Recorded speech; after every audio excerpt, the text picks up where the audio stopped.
So here in this beloved country of ours,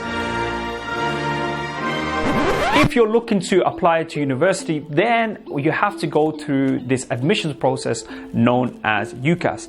And as part of this service, you're expected to write a personal statement, which is roughly around 500 words, that gives an overview of yourself. Now, a lot of students tend to find this quite challenging because it's not as straightforward as it sounds, where you have to talk about yourself in an extreme positive light and also give a good variation in some of the things that you've done and some of the things that you're pursuing in order to try and get onto the course. So in today's video, I'm going to be solely focusing on how you can create an epic personal statement so that any university reading it, they're going to be the ones chasing you and not the other way around. So you can't start a personal statement without having any sort of direction. So what you need to do is you need to start looking into or start shortlisting the options that you are considering to go to university for in the first place. The next step would be to start looking into the various institutions that you are thinking of. A piece of advice that I strongly recommend you to take up, which is that you go out and you visit the campuses and the locations of the universities and you utilize the department day visits.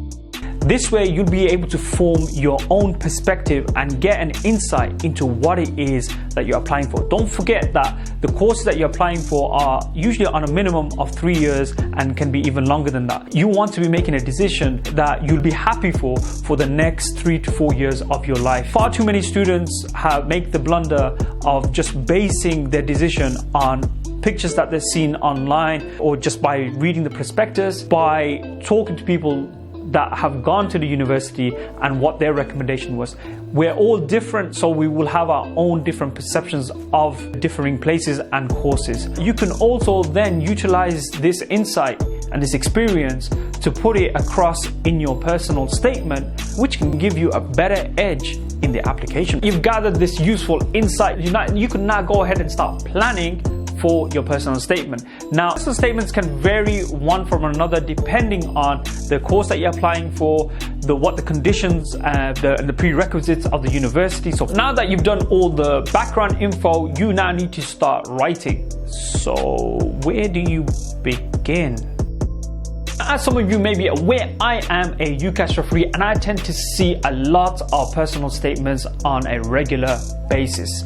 Now, I wouldn't say that there is a one-size-fits-all formula for writing a personal statement, but I would say that a personal statement needs to consist of 4 main things that you need to get across. First thing you need to try and answer is what has provoked your interest in trying to pursue this particular course.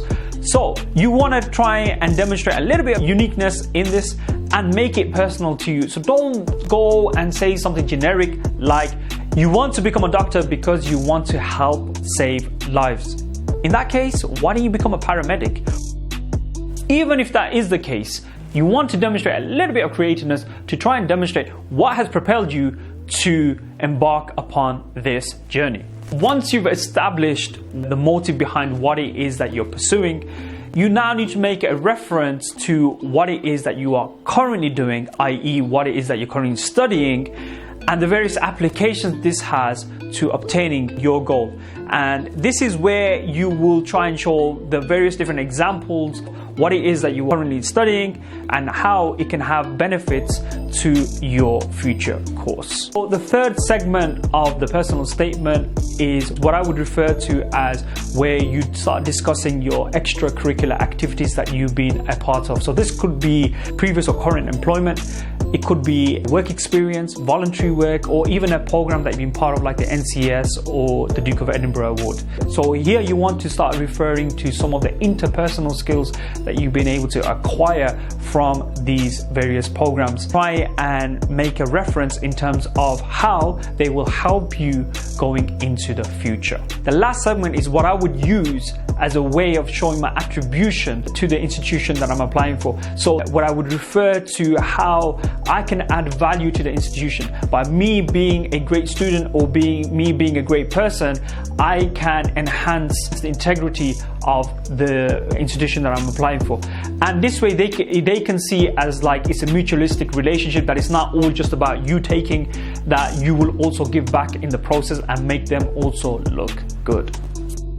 The common mistakes that a lot of students tend to make is that they tend to undermine the whole process of writing a personal statement. It may just be a matter of 500 words, but typically on average a student will undergo at least 3 or 4 drafts before it's finalized and ready to be submitted. Another point of view that I recommend is that as much as you want, or as many people as you can possibly get to try and read your personal statement, that you stick with one person that oversees or acts as your mentor. Purely because if you're getting different points of views, then you may actually end up with a personal statement that is a multitude of differing ideas that doesn't coherently fit together. And in the process, you'll also get discouraged. So try and stick to one narrative. Now, my last and final piece of advice is that try and remain as authentic and as genuine as you possibly can. There are far too many occasions where I've read a personal statement and I've seen the person in front of me and there is a complete mismatch. Try and bear in mind that it is very easy to try and get someone else to do this piece of writing for you. However, the point of it is, and it is a learning process as well, where you can actually learn more about yourself and understand and truly get to the bottom of why it is that you're really trying to pursue this pathway. And not only this, but a lot of competitive courses out there, they will conduct interviews, and it isn't that difficult for an assessor to actually catch you out in the process. So how many of you are currently undergoing this application process? Leave a comment down below, and don't forget to hit that like button and subscribe to this channel so that we can continue bringing you the most beneficial videos out there along for your journey. My name is Amin, and I will catch up with you another time.